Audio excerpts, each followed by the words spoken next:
YouTube, TTC, Dirty Bird Nation, everybody in that brotherhood. What's good?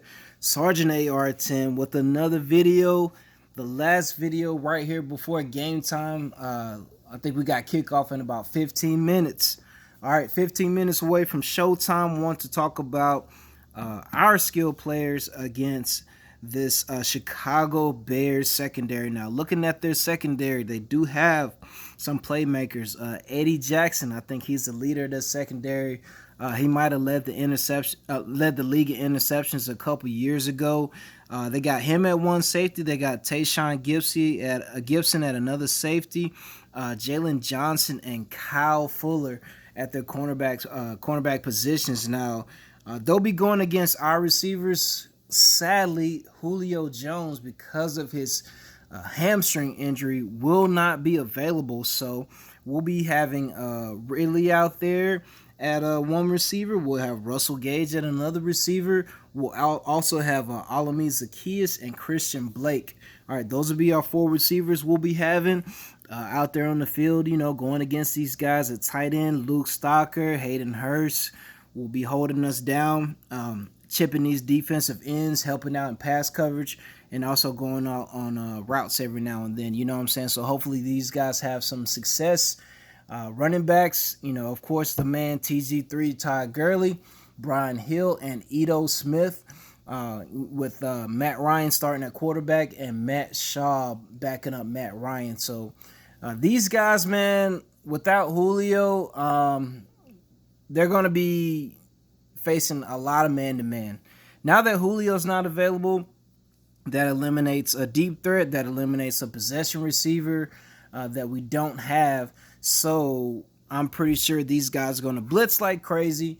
They're going to zone blitz. They're going to try to be physical with our receivers because, Calvin Ridley and Russell Gage are not the biggest of guys. So their corners are going to try to be physical at the line of scrimmage, try to knock these guys off their route, and try to throw off the time. And that throws a huge monkey wrench into our offensive game plan. I mean, I'm sure they planned without Julio because he was kind of questionable leading up till today.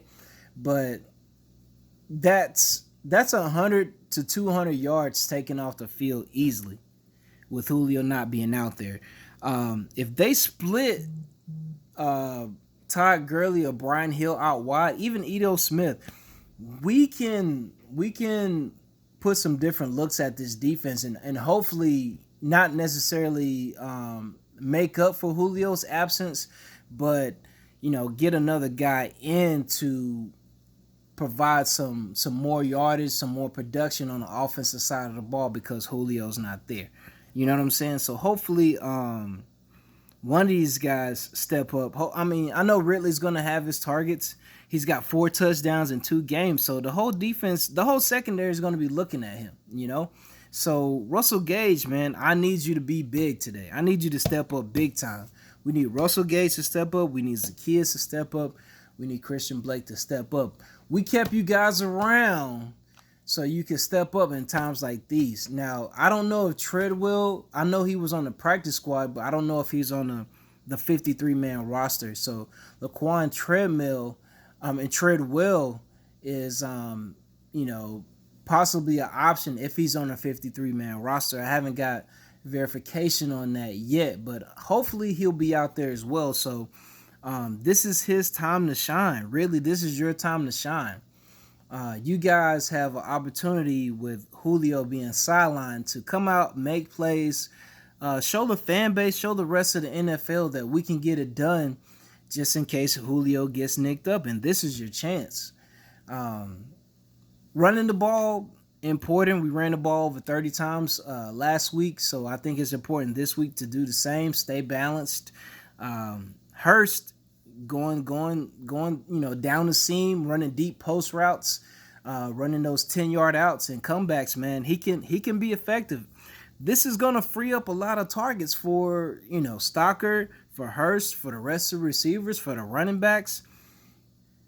Julio, he gets 5 to 10 targets a game. So these guys will have the opportunity to make plays, but will they do it or not is yet to be seen. You know what I'm saying? So hopefully you guys will do the right thing, man. Get out there, execute, Protect Matt Ryan as far as the tight ends, and then receivers, man, just get open, catch the ball, make plays in the open field. That's all I'm asking. You know what I'm saying? As far as running backs, man, if you guys can catch a 5-10 yard flare and turn it into 30-40 yards down the field, that would be awesome. If you guys, when we get into the red zone, can be another added receiver coming out the backfield, that would be awesome too. But as far as you fantasy people out there, looking at all the injuries in the NFL, I mean, I wouldn't be confident in nobody, because they might be playing today, they might test positive, or they might get hurt, and then they're not available for 2 weeks. You know what I'm saying? So we'll see what happens, man. Matt Ryan, hopefully the offense stay balanced. I don't know what Dirk is going to do. You know what I'm saying? I don't think he's ever been in a position as a Falcons coach to play without Julio. So not having him in, yeah, it's a downer. I'm expecting it to be a defensive game now. I'm expecting our defense to step up. Will they do it or not? Yet to be seen. But I'm expecting them to play better, because it can't really get any worse, right? So hopefully we get out here, we get a win. 10 minutes before game time, just a quick video talking about our skill players against their secondary. These guys are talented. Fuller's a good corner. Eddie Jackson's a good safety. So, we'll see what happens. But I'm leaning towards a win by 3. I'm leaning towards a last-second field goal for us to win. Maybe 17-20. 14-17, somewhere in there. It depends on how this team plays. If this team goes into halftime winning, then who knows how we're going to play in the second half. If we go into halftime losing, then we might play better in the second half. So, we talked about, or the Falcons talked about, playing 4 quarters, not blowing leads, being consistent, through all 60 minutes of the game. But it's one thing to talk about it, it's another thing to do it. So we'll see if it happens. But anyway, Sergeant AR signing out. Be easy. Have a great Sunday. Good luck to everybody and their teams. And I'll get up with y'all after the game to break down what happened, to see who stepped up and who didn't, during our game against the Chicago Bears. But anyway, y'all take it easy. Have a good one. Sergeant AR signing out. Peace.